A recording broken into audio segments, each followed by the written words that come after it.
Tongan issue kaya nainaragbasu ko tongan ba issue kaya kanagbasu morak siday batare ko yi proof kanglu proof naidana ko yi arway bono sulakchan ngi juzada ina drug tangda awang ba thakta ko yi kana naina kre akan mi enga loina na thabak lokhot ka dori haukiba ko yi chahi 2023 gi mi ahum dagi chatharakpa irang sida ko yi chuchan purom dagi ko yi drug puraga tholokpa gi chatnabi masi yam toina tholakpa amadi drug puthok pusin tawgi lambi si oirabra amadi irang si koi manipur da drug pusalakpagi lambi hongdokrabasu amasung manung amadi manipur da atopa state sing da pukhiba drug yamna toina amadi miyamna yamna khangnariba nutigi tatana pharakliba si koi security forcing amadi agency sing nasu lepalitene su koi phagalagli masela fana irang erga su changnaba fana yatraga su koi drug fabadi koi nutigi fari amdi masi lepalite masi lambi chapa ya gidraga su masi kanana kadai dagi kamain tawraga pusalakibano amadi drug se hoji kamaina mo mapandong expose tawribano amadi mo tampaksi dong kamaina pusalakibano haibagi da choba koi khanaba amsu yawkhredu drug ki matang se koi mamang dagi so koi khanane nerga di am lai adu king pill je koi thangasina koi puthokpadi ngamdri haba tari ngasi phaw drug ti am phare puramba mi phare amadi gari dagi check tawda phare haba gi am thokre jamasi fana irang lerga su fana lambi chapa yatraga su drug ti dum nukti ki phare daily gi dum phare haba tai jamasi aroi bona kamana thambini ngoja tashengna koi masi gi drug ki matang si yamna choba samasya mane mamang gi former cm n biren gi matam dagi hai tari war on drug 1 2 toromi tashengna taw kanda masi gi maram jina su oira kanda manipur lengak sasan je thugai gi bani kokina n biren sing lokthoi no ji khemchano pan matam da moi koki gi nemsa kem jen yaw yaro ha medum yaw kem haina gi dreko to medum lai gre even nemsa kem jeng mahut silaga secretary ta mi ma dum pim phamala lai bagi port order to copy mu ko de lai jai ko aduna deputy cm ma gi mahut silaga dum mahut silaga ko to ya ba ko gi elected na su ya ba pot dum manipur dum sasan je dum ai to bu yari ko cm lai gi bne ngon da su ko mu bi dum ming kaw re ko aduga sumain to ga pot lai ba mayam ma to munung da ko hujikti drug krai de gi la ino krai de pusala ko imphal ka mai yor ko no haibesti manipur gi singi jaga sing sida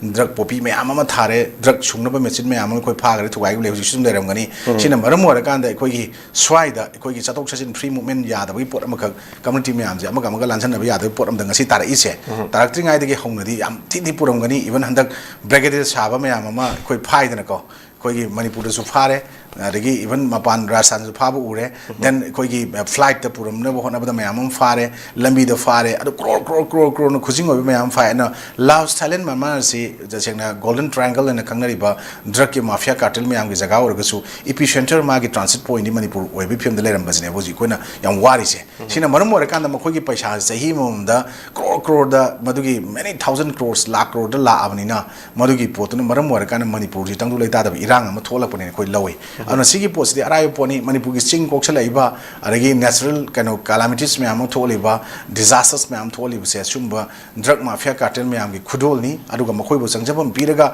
renda thamiba hanagi khogi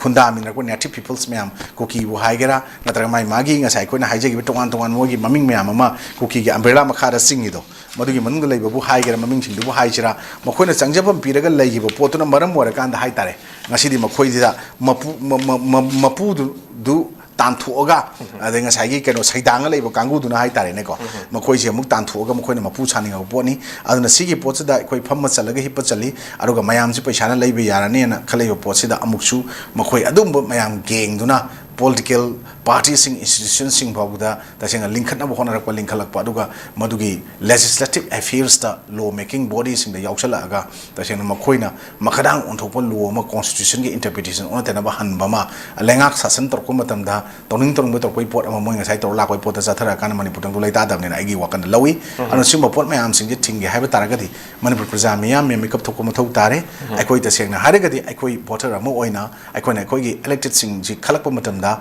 koi paisa nung chatting handana aragi koi tasengna haragadi ma ki personality ma ki social background ma na lewak si miyam gi thabak torokpa mana kamaina praja singa loina rakpa samnarakpa haiba posting chigi gi munna kupna khalla kanda tasengna haragadi yamna tested orba mayam sing sisu kitang kano khana rakanda hai tare khanda bi rakanda hoji kupna yengba mathau tare na khanjani thamjani anu sumbo sing se koi tasengna praja singi contributory orba negligence mayam sing su lewak irang thokpa lewak tangdu leita da ohen badasu matheng ꯃꯇꯦꯡ ꯄꯥꯡꯕꯅ ꯂꯧꯏ ꯑꯩꯈꯣꯏ ꯄ꯭ꯔꯖꯥꯁꯤꯡꯁꯨ ꯉꯥꯏꯍꯥꯛꯀꯤ ꯂꯨꯄꯥ 500 ꯆꯠꯄꯤ ꯂꯤꯁꯤꯡꯅ ꯄꯪꯊꯔꯒꯨꯝꯁꯤ ꯑꯩꯈꯣꯏ ꯏꯁꯥꯒꯤ ꯑꯣꯏꯕ ꯐꯤꯔꯦꯞ ꯏꯁꯥꯒꯤ ꯑꯣꯏꯕ ꯋꯥꯔꯦꯞ ꯏꯁꯥꯅ ꯂꯦꯞꯆꯔꯀꯥꯟꯗ ꯏꯁꯥꯒꯤ ꯑꯣꯏꯕ ꯂꯩꯉꯥꯛ ꯁꯥꯁꯟꯁꯦ ꯀꯔꯝꯕ ꯃꯑꯣꯡꯗ ꯂꯩꯍꯟꯁꯤꯒꯦ ꯍꯥꯏꯕꯒꯤ ꯄꯥꯟꯗꯝ ꯆꯞ ꯆꯥꯅ ꯊꯝꯗ꯭ꯔꯒꯗꯤ ꯗ꯭ꯔꯒꯀꯤ ꯑꯣꯏꯔꯣ ꯏꯂꯤꯒꯦꯜ ꯏꯃꯤꯒ꯭ꯔꯦꯟꯁꯀꯤ ꯑꯣꯏꯔꯣ ꯑꯇꯣꯞꯄ ꯏꯁꯨꯕꯨ ꯑꯣꯏꯔꯣ ꯃꯌꯥꯝ ꯑꯃ ꯇꯧꯔꯤꯕ ꯄꯣꯠꯁꯤꯡꯁꯤ ꯊꯦꯡꯅꯕꯗ ꯁꯨꯡꯉꯝ ꯉꯝꯃꯣꯏ ꯑꯗꯨꯅ ꯃꯅꯤꯄꯨꯔ ꯑꯟꯔꯦꯁ ꯑꯣꯏꯕ ꯃꯅꯤꯄꯨꯔ ꯕꯔꯅꯤꯡ ꯑꯣꯏꯕ ꯄꯣꯠꯁꯤꯡꯁꯦ not only is the fall of the government or elected representative is the failure of the voters ꯑꯩꯈꯣꯏ ꯏꯁꯥꯁꯦ ꯁꯤꯒꯤꯁꯨ ꯑꯗꯨꯝ contribution ꯌꯥꯎꯔꯤ ꯍꯥꯏꯕꯁꯦ ꯑꯩꯈꯣꯏ ꯀꯥꯎꯒꯨꯝꯁꯦ ꯑꯩ ꯁꯨꯃꯥꯏꯅ ꯊꯝꯖꯒꯦ ꯊꯥꯒꯠꯆꯔꯤ